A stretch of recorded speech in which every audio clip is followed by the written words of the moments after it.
Hello বন্ধুরা, কেমন আছেন? আশা করি ভালো আছেন। আজকে আমি এসেছি বাংলাদেশের একটি শান্তিপূর্ণ সবুজে ঘেরা গ্রাম কুশাডাঙ্গা। আর এই গ্রামের সবচেয়ে পরিচিত জায়গা কুশাডাঙ্গা বটতলা।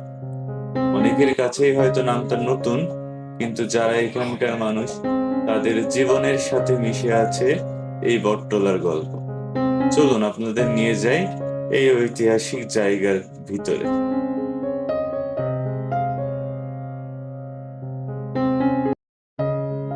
বাংলাদেশের দক্ষিণ পশ্চিমাঞ্চলে এক ঐতিহ্যবাহী গ্রাম দত্তনগর কৃষি ফার্ম, যা শুধু ঝিনাইদহ জেলার গর্বই নয়, বরং গোটা জেলার কৃষিক্ষেত্রে এক দৃষ্টান্ত।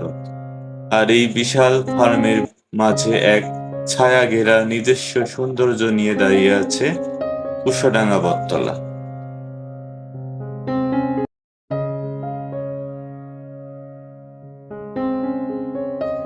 এই বটগাছ শুধু গাছ নয়, এটা যেন এক জীবন ইতিহাস, যেখানে স্থানীয় কৃষক, বৃদ্ধ, শিশু সবাই দিনের কিছু সময় খুঁজে পায় প্রশান্তি। কেউ বিশ্রাম নিতে আসে, কেউ আসে আড্ডা দিতে, কেউ বা শুধুই প্রকৃতির ছায়ার নিঃশ্বাস নিতে।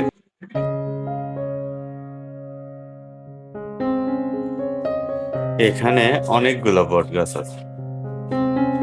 মূল একটি গাছের শাখা উপশাখা, শিকড় বাকড় দিয়ে হয়েছে অপর একটি গাছ। এইভাবে এখানে অনেকগুলো বট গাছ আছে, কিন্তু মূল যেই গাছটি সেই গাছটি এখন পর্যন্ত কেউ খুঁজে বের করতে পারেনি।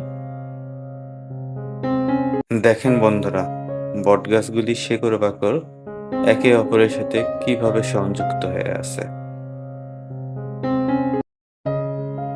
কুশাডাঙ্গা বটতলাটি অনেকের কাছেই এখনো অজানা থাকলেও বিভিন্ন ব্লগারদের মাধ্যমে বর্তমানে অনেক জনপ্রিয়তা পেয়েছে।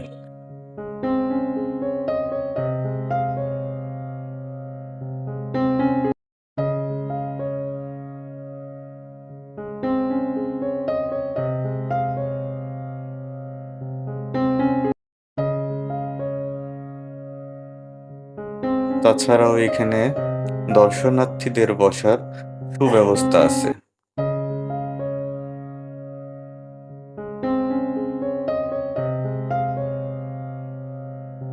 বটগাছ ছাড়াও এখানে আরো অনেক বড় বড় গাছ আছে। এখন যেই গাছটি দেখতে পাচ্ছেন, এই গাছটির নাম জানা থাকলে অবশ্যই কমেন্টে জানাবেন। এখানে বটগাছ ছাড়াও আছে আরো অনেক গাছ, যেমন আম গাছ, লিচু গাছ, কাঠবাদাম গাছ ইত্যাদি আরো অনেক গাছ আছে।